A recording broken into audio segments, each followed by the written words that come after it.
hello from a rainy air and water show weekend in Chicago, but it is also Bookstore Romance Day, which is a made-up day, which you could argue of most things, but I plan to observe as Shirley intended by going to the bookstore and spending money on romance when I hadn't previously planned to do that. And I will, of course, share my haul with you. Luckily, I do have that discount card from Indie Bookstore Day, so I will save a little bit of money. But before I venture out into the rain, and slightly as a time waster while I wait for the rain to calm down, I kind of want to talk about the state of romance in bookstores as I see it from my own reader and consumer vantage point and my own history with the genre. There's obviously a lot of discourse in the romance community at all times, and I do not claim in any way to be clued into even a fraction of that. But historically, it has been kind of a maligned genre, and even coming from a bookseller past at a prominent chain bookstore, I can attest to the fact that the genre is judged by some people. I worked very, very hard to be a welcoming space and to create a welcoming space for romance readers that I interacted with. I hyped up the books I read and loved, as always, but I also tried to initiate conversations with people around the books they were picking up if I was a fan of them, and really establishing myself, or trying to establish myself, as a bookseller that those customers could come to. Now, sometimes that could backfire because romance readers are notoriously voracious, especially when you have like a subgenre that is your niche and your thing. And so sometimes I would get customers that I loved, regulars that I loved, asking me for recommendations, and I felt like I was letting them down because surely what I was recommending to them was not new to them. And this gets into some stalking issues I have as a romance reader myself. So I have seen a lot of shift recently, which is great, in indies especially, stalking romance. But as I have said before, a lot of this comes in the trade paperback size, and when there are mass markets, I personally generally feel like it's a slimmer selection for me as a reader. Generally, a lot of those books that I see in stores I have read, and I actually was very shocked that I didn't see more stores pulling in, especially more historical romance after the Bridgerton boom. I saw indies that don't traditionally carry romance. And like I've said before, I'm very sympathetic to the space issues and the return issues associated with mass markets. But I have seen indies bring in the Bridgerton series, and especially the mass market, which I mentioned specifically because Avon released all of those trade paperback forms with the release of the show that I assume was done to get better placement, especially in independent bookstores. For me, even when there are recommendations of, if you liked Bridgerton, read this next, and to not see mass markets, it always kind of throws me. In the same way that pre-Bridgerton, a Julia Quinn blurb on a book meant something very different to me as a reader than it does now. It was still a get and still an indicator for me that, oh, this may be of interest. But at the time, I potentially would have aligned it more with the snappy dialogue or the themes that Julia Quinn likes to explore in her work, or the family structures or series structures that I see in her work. And now it's very much a kind of get for Bridgerton fans, and it feels a lot broader and looser, which is fine because I want people to discover books, but I'm having to interact with those blurbs in a different way. They used to be more of an indicator into what I thought I was getting into in the book. But anyway, all of that aside, I have been kind of shocked to not see more mass markets stocked, especially in independent bookstores, with the proven success of Bridgerton, and especially with the voraciousness of romance readers. And romance is undeniably on the rise, and we are definitely seeing independent bookstores stocking romance in a way that they have historically poo-pooed, but we're seeing a lot more, as I said, of these trade paperbacks, which isn't a bad thing, and as I've said before, are easier to return for independent bookstores. And I've seen stores, especially on social media, really talking up that they stock romance and being like, of course we stock romance. Why would we alienate that portion of the readership and that market because it's so big and voracious? And yet, all I'm seeing them talk about in terms of romances are these trade paperbacks. And as someone who's been reading in the genre for a long time, again, never claim to be an expert because I don't read widely enough and I don't remember well enough to ever consider myself an expert. But I've seen shifts. I remember in the 2000s when the big name romance authors debuted into hardcover first and then moved to paperback in a way that we've seen announced with Emily Henry, and people are like shocked and aghast. And I was more like, okay, are we seeing a return to this level of popularity? I don't know. I'm starting to have a lot of thoughts about the hardcover first model, period, but I'm also a hardcover girl, so I don't know. But even when, you had your Jane Ann Princes and your Nora Roberts, who you always will, publishing in hardcover first and then moving to paperback, the romance landscape when I was a teen first getting into the genre was really bolstered and made up of mass market paperbacks. And now we're seeing a little bit more of a division, and we're seeing a lot of shift in the mass market paperback form, but there are still a lot of authors that are auto by authors for me. I'm talking my Sarah McLean, my Lisa Kleypas, my Alyssa Cole, Beverly Jenkins, Joanna Shoup, Eloisa James, Tessa Dare, these huge, huge romance names. Admittedly, mostly Avon. You can kind of tell where I live as a reader, but these are huge names. And even Julia Quinn, the Bridgerton prequels that were coming out right before the show premiered were mass market releases. And this is the format I came up in romance. And so we are definitely seeing a shift toward trade. We are seeing a lot of new romance readers get into the genre via trade romances, and that's great.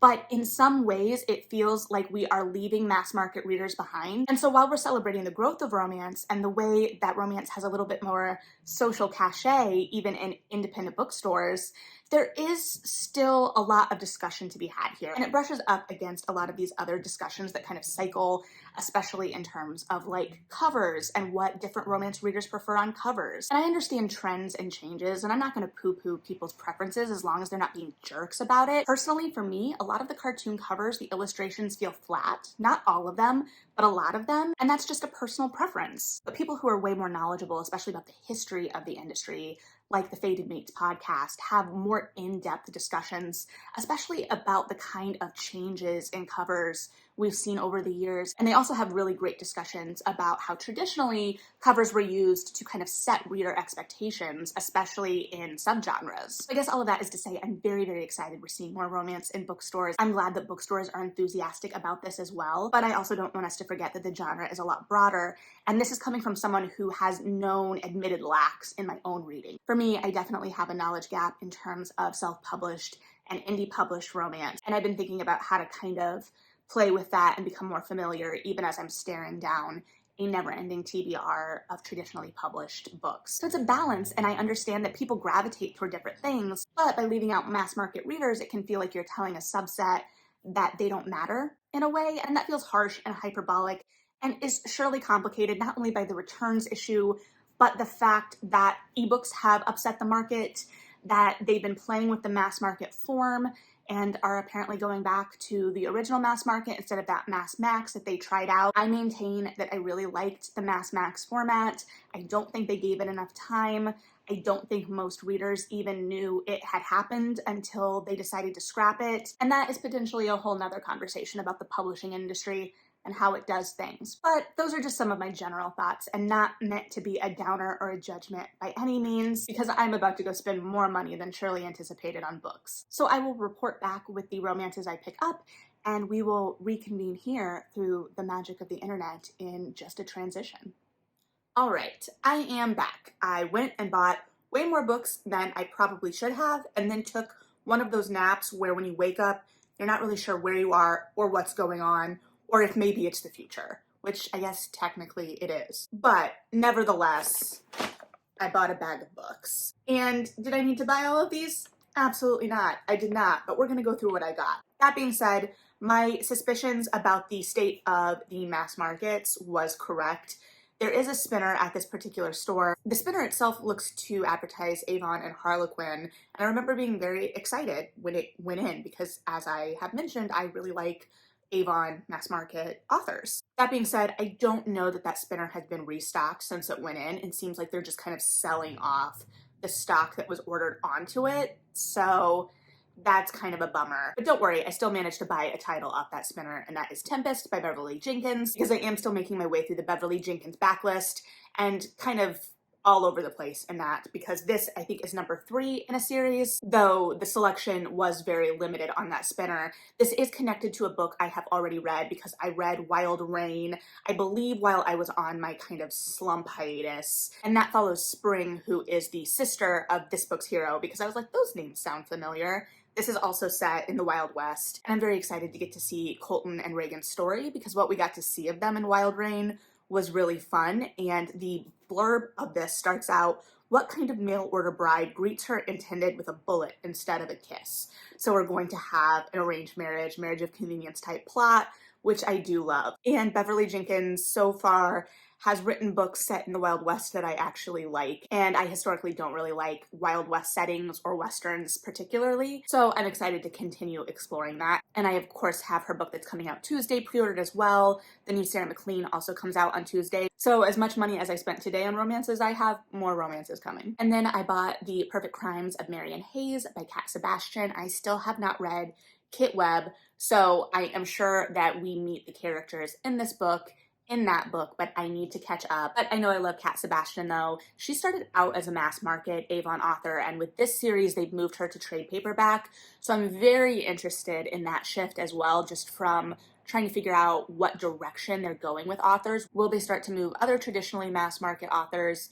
into trade paperbacks with new series? Though Eloisa James just started a new series this year, and that came out in mass market, but that also came out in Mass Max. I don't know. We'll see. But according to the blurb, this follows a duchess who shoots her scoundrel of a husband, and then she ends up kind of going on a jaunt of pickpocketing and drinking and just having a jolly old time with the guy who is also incidentally blackmailing her. So we're definitely leaning into the scoundrels in this series. And as much as I've talked about the covers kind of between mass market and trade, and how sometimes in some of the trades I find the illustrations a little flat, these are not ones that I do. I actually prefer these covers to her mass market covers, just because her mass market covers, for me, I couldn't tell if the subjects were like actually together or if they've been photoshopped together. I just always found them a little off, which is a bummer. But I do like the reading experience of the trade paperback a little bit more as well, which is why I'm still kind of bummed about the Mass Max thing, because I think that was kind of like the perfect medium in terms of comfort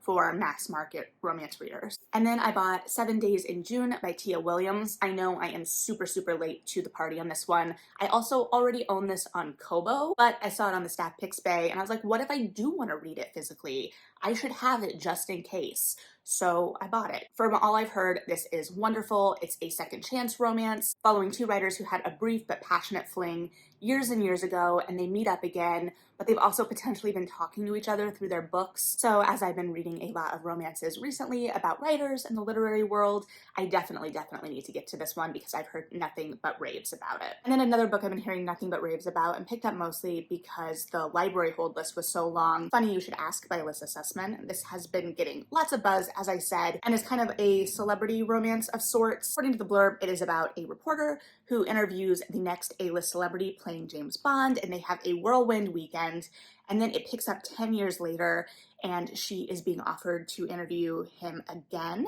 and it's a second chance romance of a sort. It's a celebrity romance. I've heard through the rumor mill that it may be based on a particular interview that Chris Evans did. I'm not really sure, but I've been seeing it pop up, and I was intrigued, so I bought a copy. And then I grabbed Husband Material by Alexis Hall because I haven't read it yet. This is, of course, the follow-up to Boyfriend Material, and I'm very eager to pick back up with Luke and Oliver, although obviously not eager enough because I haven't gotten to it yet. I will say this bit of the blurb is amusing, but it'll take more than 4 weddings, a funeral, and a hotly contested rainbow balloon arch to get this semi-disgraced son of former rock stars and his tightly buttoned-up boyfriend from I don't know what I'm doing to I do. So I'm hoping to find this as charming and heartwarming as Boyfriend Material, and oddly enough, I hope we get to see a little bit more of Luke's job, because I really liked that part where they went to Luke's work party. And don't ask me why that's sticking in my head so much, because I could not tell you. And then last but certainly not least, I picked up A Caribbean Heiress in Paris by Adriana Herrera. This I am currently staring at. If I look to the right, I'm staring at a library copy that I've had out. So did I need to buy this? Technically no, but I wanted it, so I bought it. Listen, I'm not generally a fiscally irresponsible person, but I can justify a lot with a 10% off or more discount and the knowledge that I am supporting an author and a bookstore. So here we are. But this is about a Caribbean heiress, from what I can tell from the blurb, who goes to Paris to kind of establish a rum empire, and she ends up crossing paths with a Scottish earl with a whiskey empire, and it's in Paris. So I am very excited for this.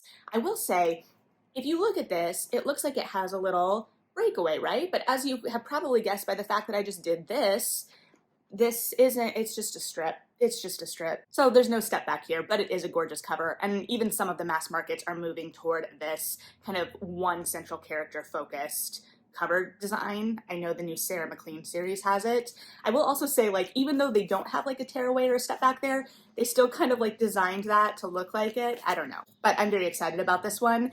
And I guess I can take the library copy back for someone else now. So that is all I got. It's both a lot and restrained. There were lots of displays. Like I said, a lot of trade books. I was a little sad because there weren't really activities. I'd gotten over to Semicolon today. I think they were doing blind dates with a book. They looked really cute, but I don't know if they were doing anything else. I can't complain too much because I did get a 15% off coupon for my next romance purchase. And of course, everyone was super friendly and lovely at the store, and it was super busy. So that was just normal weekend traffic for them, I think, rather than being bolstered by Bookstore Romance Day, though I would have been interested to see them do a few more activities. Although it is a large undertaking, they've got a lot going on.